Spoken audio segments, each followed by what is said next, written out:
আসসালামু আলাইকুম। আশা করি সবাই ভালো আছেন। আলহামদুলিল্লাহ আমরাও ভালো আছি। তো আজকে আমি রান্না করব চিংড়ি মাছ দিয়ে কচু শাক। তো তার জন্য কিন্তু এই যে ডাঁটা সহ কচু শাক নিতে হবে। আর এই শাকগুলো কিন্তু আমি বাড়ি থেকে তুলে আনছি। তো বাজারে গিয়েছিলাম, বাজার থেকে আমি পাইনি। তো বাড়িতে গিয়ে বাড়ি থেকে তুলে আনছি শাকগুলো। আর এখানে ছোট চিংড়ি মাছ নিয়েছি। এগুলো এখন কাটবো, চিংড়ি মাছগুলো আর শাকগুলো কাটবো।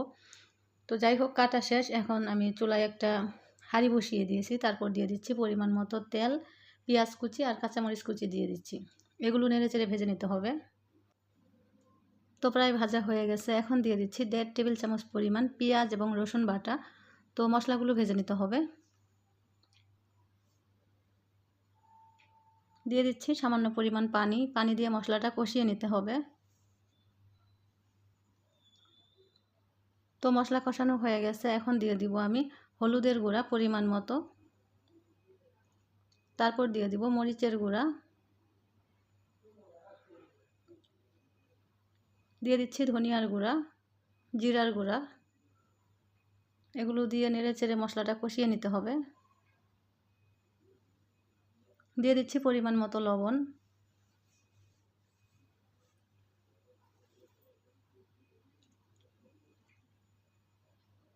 তো মশলাটা কষানো হয়ে গেছে। এখন আমি দিয়ে দিচ্ছি চিংড়ি মাছগুলো। এখন মাছগুলো কষিয়ে নিতে হবে।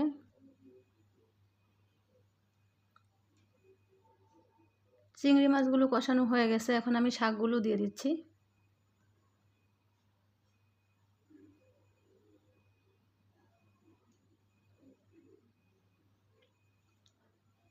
তো মাছের সাথে মশলার সাথে শাকগুলো ভালো করে মিশিয়ে নিতে হবে।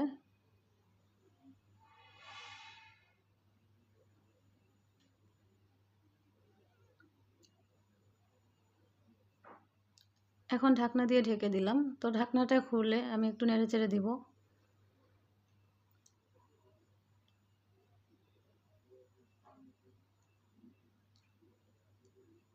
শাকগুলো কিন্তু কষানো হয়ে গেছে। এখন দিয়ে দিচ্ছি পরিমাণ মতো পানি।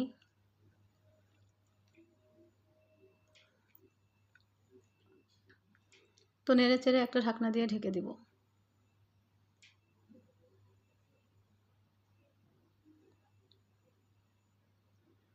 তো মাঝখানে একটু ঢাকনা খুলে নেড়েচেড়ে দিতে হবে।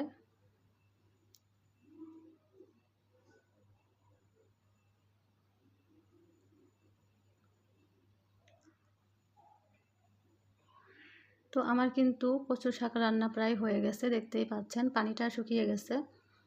তো এইভাবে কার কার পছন্দ একটু জানাবেন। আমার কাছে তো মানে এই রেসিপিটা অনেক মজা লাগে আর কি। তো এখন আমি নামিয়ে পরিবেশন করে নিব। রেসিপিটা কার কাছে কেমন লাগলো জানাবেন। আর সবাই লাইক দিবেন, কমেন্ট করবেন, ভিডিওটি শেয়ার করে দিবেন। সবাই ভালো থাকবেন। আল্লাহ হাফেজ।